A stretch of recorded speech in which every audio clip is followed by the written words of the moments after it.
En aquel tiempo dijo Jesús: en verdad os digo, el que no entra por la puerta en el aprisco de las ovejas, sino que salta por otra parte, ese es ladrón y bandido.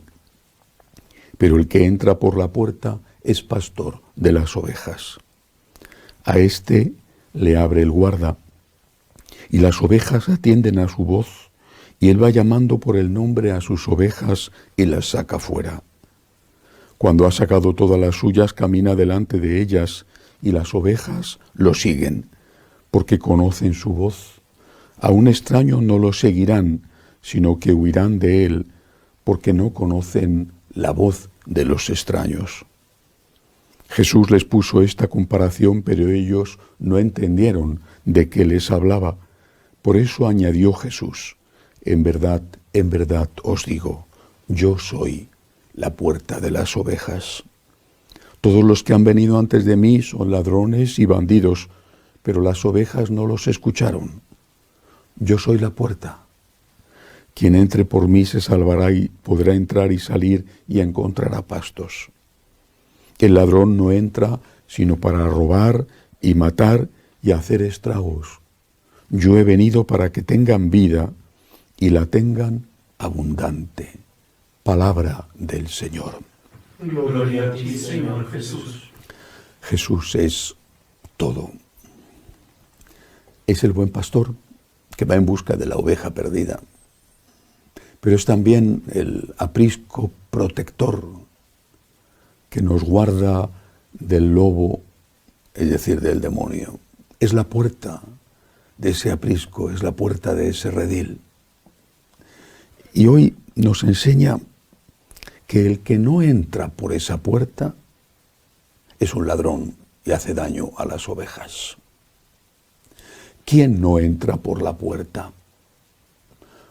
Los lobos disfrazados de ovejas, los malos pastores, aquellos que niegan la divinidad de Cristo, pero que no lo hacen abiertamente, sino que lo hacen de una forma sutil, con un veneno que el que lo bebe no es capaz de detectar, que lo hacen diciendo que Jesús está anticuado, que sus enseñanzas ya no sirven para el mundo de hoy, que es mucho más importante que escuchemos a los sociólogos, a los psicólogos, a los políticos, a la opinión pública, a lo que diga la gente, antes que escuchar a Jesucristo.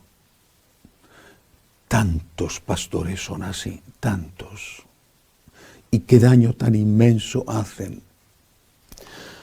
Cuando se estaba debatiendo la postura que debía tomar la Iglesia ante el gravísimo problema de la pederastia en parte del clero, el Papa Francisco convocó una reunión de todos los presidentes de las conferencias episcopales en Roma. Pocos días antes de la reunión, el Papa emérito, el Papa Benedicto, elaboró un documento para hacer llegar a esos presidentes de conferencias episcopales donde daba su opinión sobre este tema.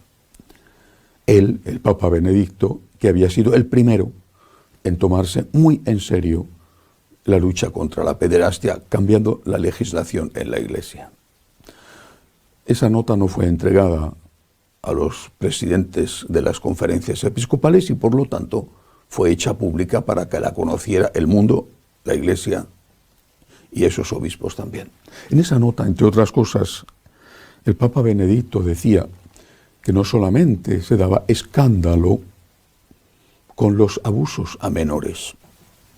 Eso es espantoso, es un crimen, no puede ser aceptado en ningún caso.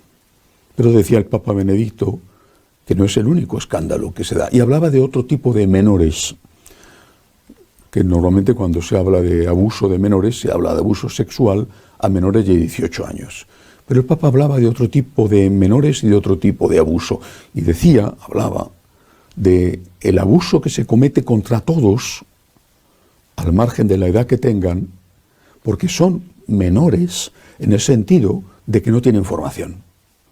No teniendo formación teológica, la opinión del sacerdote en la homilía o la opinión del catequista cuando enseña a los niños o a los adolescentes que se preparan para los sacramentos, esa opinión va revestida con el carácter de la autoridad. Es alguien, es un representante de la Iglesia, es el párroco, es el vicario episcopal, es el señor cura. Y si el señor cura dice esto, entonces eso es un abuso. Cuánto daño inmenso, qué cantidad de errores se están difundiendo y no pasa nada. Un día tras otro, el veneno es vertido en los oídos de menores desde el punto de vista intelectual, en el sentido de menores porque no tienen formación teológica, aunque sepan mucho de otras materias. El Papa Benedicto decía a los obispos: ustedes son responsables, porque es su tarea, su principal tarea. Ustedes son responsables de la transmisión íntegra de la fe y de que las personas que colaboran con ustedes, los sacerdotes, los catequistas, esas personas transmitan íntegra la fe. Era el grito de un anciano y ya jubilado papa que veía con dolor lo que estaba pasando. Es lo que dice el Evangelio de hoy. Son ladrones, dice Jesús, son palabras de Cristo, claro, palabras que les molestan muchísimo. Son ladrones, dice, son ladrones, solo buscan aprovecharse del rebaño. Jesús es la puerta. Jesús es Dios. Y nadie, y cuando digo nadie, puede atreverse a decir que Jesús estaba equivocado y seguir siendo católico. Inmediatamente queda desautorizado, porque está cometiendo la mayor herejía, negar la divinidad de Cristo.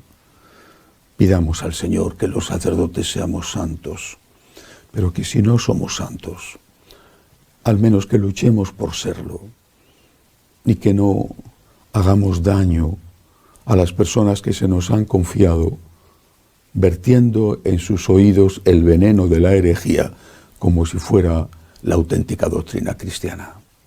Que así sea.